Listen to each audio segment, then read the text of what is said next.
നമസ്കാരം. യാഡ്പൊടി എന്ന് പറയുന്നത് ഒരു പ്രോട്ടീൻ പൗഡർ അല്ല. എന്നാൽ നമ്മൾ സാധാരണ ഒരു ആട്ടപ്പൊടിയല്ല.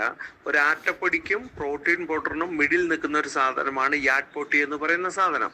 ഇത് ഉപയോഗിച്ചിട്ട് നമുക്ക് ചപ്പാത്തിയോ റൊട്ടിയോ പുട്ടോ ഇത് 130 ഡിഗ്രിയിൽ വേവിച്ച് വരുന്ന സാധനമായതുകൊണ്ട് ഇത് നേരിട്ടിട്ട് പാലിലോ പച്ചവെള്ളത്തിലോ കലക്കിയിട്ടും കുടിക്കാം. ഓക്കെ.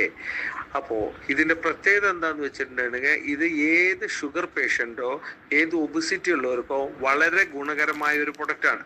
കാരണം ഇത് വളരെ ലോ കലോറി അല്ലെങ്കിൽ ലോ കാർബോഹൈഡ്രേറ്റ് ആണ് ഇതിലുള്ളത്. മനസ്സിലായല്ലോ? വളരെ കുറഞ്ഞ കാർബോഹൈഡ്രേറ്റ് ആണ്. കാർബോഹൈഡ്രേറ്റ് ആണല്ലോ നമ്മുടെ ജീവിതശൈലിയുമായി ബന്ധപ്പെട്ടിട്ട് നമുക്കുണ്ടാവുന്ന ഷുഗറിനും അല്ലെങ്കിൽ അമിതവണ്ണത്തിനും ഒക്കെ കാരണമായിട്ട് മാറുന്നത്. അപ്പൊ ഇതില് കാർബോഹൈഡ്രേറ്റ് എന്ന് പറയുന്ന സാധനം വളരെ കുറവാണ്. ഇത് ഉപയോഗിച്ച് ഞാൻ നേരത്തെ പറഞ്ഞതുപോലെ റൊട്ടിയോ ചപ്പാത്തിയോ പുട്ടോ അല്ലെങ്കിൽ എന്ത് വേണമെങ്കിലും ഉണ്ടാക്കാം.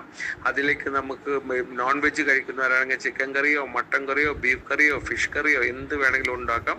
ഈ വെജിറ്റബിൾ ആണെങ്കിൽ വെജിറ്റബിൾ കൊണ്ടും കറി ഉണ്ടാക്കാം. ആകെ നമ്മളതിൽ ഉപേക്ഷിക്കേണ്ട സാധനം എന്ന് പറഞ്ഞിട്ടുണ്ടെങ്കിൽ കിഴങ്ങ് വർഗ്ഗങ്ങൾ ഉപേക്ഷിക്കുക. മനസ്സിലായല്ലോ? അതേപോലെ തന്നെ വൈറ്റമിൻ സി കണ്ടന്റ് ഉള്ള സാധനങ്ങളായിട്ടുള്ള ചെറുനാരങ്ങ അതേപോലെ തന്നെ തക്കാളി എന്നിവ കഴിവതും ഉപയോഗിക്കുക. അതിനിപ്പോൾ ചെറുതായിട്ടൊക്കെ ഒന്ന് ചേർക്കണമെങ്കിൽ ചെറുനാരങ്ങ തീരെ ഉപയോഗിക്കേണ്ട. തക്കാളി ചെറുതായിട്ടൊരു കഷ്ണമൊക്കെ വേണമെങ്കിൽ ചേർക്കണമെങ്കിൽ ചേർത്തോളൂ. പക്ഷേ കിഴങ്ങ് വർഗ്ഗങ്ങൾ 100% അതിൽ നിന്ന് ഉപേക്ഷിക്കണം. എന്നിട്ട് അതുകൊണ്ട് കറി ഉണ്ടാക്കുക.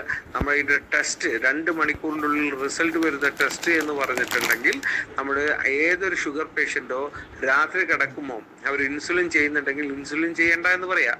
അതേപോലെ തന്നെ രാത്രി അവർ ഇതും ചെയ്യണ്ട, എന്തെന്നാ പറയാ, ഗുളികയും കഴിക്കണ്ട, രാവിലെ ഇത് കഴിക്കണ്ട.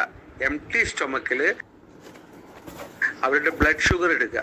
ബ്ലഡ് ഷുഗർ എടുക്കുന്ന സമയത്ത് അത് എത്രയാണ് എന്നുള്ളത് അപ്പോൾ കാണാം. നമ്മുടെ വീട്ടിലൊരു ഗ്ലൂക്കോമീറ്റർ ഉണ്ടെങ്കിൽ ടെസ്റ്റ് എടുത്താൽ കൃത്യമായിട്ട് കാണാൻ പറ്റും.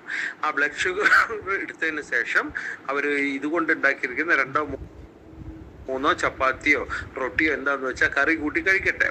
അത് കഴിച്ചതിന് ശേഷം 2 മണിക്കൂർ കഴിഞ്ഞിട്ടാണല്ലോ നമ്മൾ വീണ്ടും ബ്ലഡ് ഷുഗർ എടുക്കേണ്ടത്. ഷുഗർ പേഷ്യൻസ് അല്ലെങ്കിൽ ആഫ്റ്റർ ഫുഡ് എന്ന് പറയുമ്പോൾ അപ്പോൾ അത് നമ്മൾ ഇഡ്ഡലിയോ മറ്റ് ദോശയോ അല്ലെങ്കിൽ മറ്റെന്തെങ്കിലും കാര്യങ്ങൾ നമ്മൾ കഴിച്ചിട്ടുണ്ടെങ്കിൽ ആദ്യം ഉണ്ടായിരുന്ന ബ്ലഡ് ഷുഗറിനേക്കാളും വളരെ ഹൈ ആയിട്ട് പോകും. നമ്മൾ ഇൻസുലിനോ മറ്റോ കാര്യങ്ങളോ ചെയ്തിട്ടില്ല എങ്കിൽ ഇത് നിങ്ങളൊന്ന് ടെസ്റ്റ് ചെയ്തിട്ട് 2 മണിക്കൂർ കഴിഞ്ഞിട്ടൊന്ന് നോക്കൂ. നിങ്ങളുടെ ഷുഗർ കൂടിയിട്ടുണ്ടാവില്ല എന്ന് മാത്രമല്ല മഹാഭൂരിപക്ഷം വരുന്ന വ്യക്തികൾക്കും ഷുഗർ ലെവൽ കുറഞ്ഞിട്ടുണ്ടാവും. അങ്ങനെ ഇന്ത്യൻ മാർക്കറ്റിൽ നമ്മളെ നെറ്റ്വർക്ക് മാർക്കറ്റിംഗ് എല്ലാം പറഞ്ഞ് ഇന്ത്യൻ മാർക്കറ്റിലെ ഫസ്റ്റ് ടൈം ആയിട്ട് കൊണ്ടുവരുന്ന ഒരു പ്രൊഡക്റ്റാണ്. 45,000 കോടിയുടെ ടേൺ ഓവർ കമ്പനി പ്രതീക്ഷിക്കുന്ന ഒരു പ്രൊഡക്റ്റാണ് ഈ യാഡ്പൊടി എന്ന് പറഞ്ഞ പ്രൊഡക്റ്റിനെ സംബന്ധിച്ച് സാറിന് മറ്റേ